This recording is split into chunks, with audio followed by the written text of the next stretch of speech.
It almost seems effortless how you play with blood.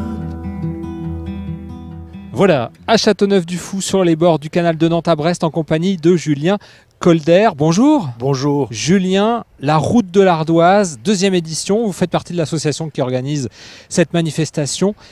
Comment s'est née cette idée de créer une association pour le renouveau de la navigation sur le canal? Eh bien, c'est né en 2016, au moment des fêtes maritimes.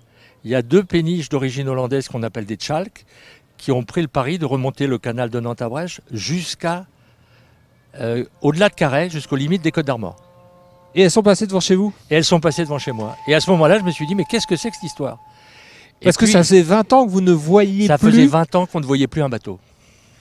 Et comment alors et s'est poursuivie cette histoire? Alors l'histoire s'est poursuivie quand les gens sont redescendus après avoir été aux limites à la dernière écluse finistérienne qui est à Guariva. Ils ont organisé un petit débrief à Port-le-Nez et on s'est retrouvés, une trentaine, sans se connaître et avec la même passion, c'est-à-dire le retour de la navigation sur la rivière. Alors aujourd'hui, il faut remettre en route la navigation et vous avez appelé votre association la route de l'Ardoise. Pourquoi? On a appelé la route de l'Ardoise parce qu'au temps de la navigation commerciale, les bateaux de commerce qui étaient sur le canal remontaient du Merle de la rade de Brest et redescendaient des Ardoises. Donc voilà. Il y avait un trafic aller-retour, mais pas avec les mêmes marchandises. Mais une navigation marchande. Aujourd'hui, absolument. C'est pas ce que vous visez, vous. Vous visez plutôt le tourisme. Aujourd'hui, les canaux à petit gabarit comme le canal de Nantes à Brest seront certainement mieux utilisés par de la navigation de plaisance. Et c'est ce qui se passe généralement en France.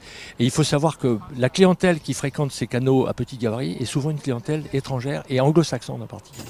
Quel est l'intérêt, Julien, de naviguer sur un canal alors qu'on est dans un département qui a le plus long trait de côte maritime de France? Eh bien, c'est un des problèmes, c'est que nous avons ici notre port de plaisance qui va de Port-le-Nez jusqu'à Port de Carhaix, mais il faut le remettre en état, il faut le baliser, il faut accompagner les navigants, il faut leur rendre la vie facile et donner en particulier à tous les gens qui possèdent des bateaux de moins de 1 mètre de tirant d'eau dans la rade de Brest de venir l'année prochaine en bateau, aux vieilles charrues et non plus en voiture. Donc venez en bateau aux vieilles charrues. Merci beaucoup, Julien. Merci. On va continuer en allant voir un propriétaire de péniche. Si, il y a des péniches qui naviguent sur le canal de Nantes à Brest.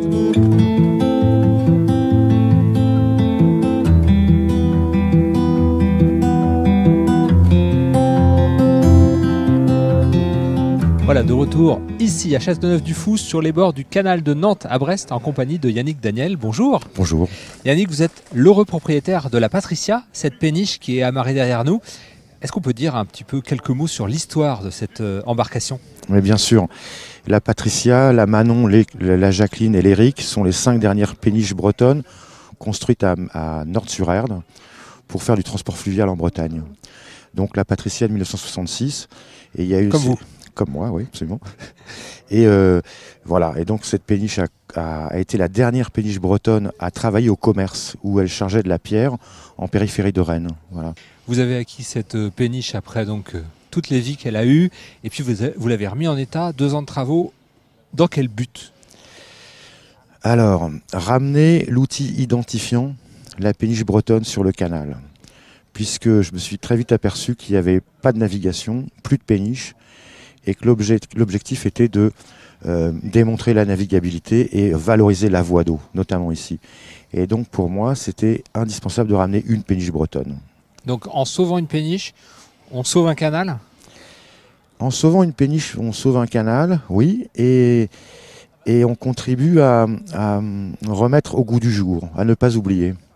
Qu'est-ce que c'est aujourd'hui de naviguer sur un canal? Il y a moins d'intérêt économique. Quel serait l'intérêt de naviguer sur le canal aujourd'hui?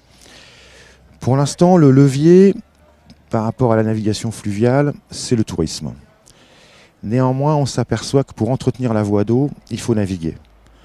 Et on a un gisement qui peut contribuer au retour de la navigation au service de l'entretien de la voie d'eau. Ouais.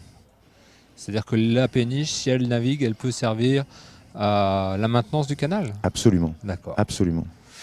Merci Yannick de nous avoir présenté la Patricia et puis sa nouvelle vie qui commence. Hein, absolument. Une nouvelle vie parce qu'elle en a eu de nombreuses. Merci beaucoup de nous avoir renseigné. On va se quitter sur les bords du canal.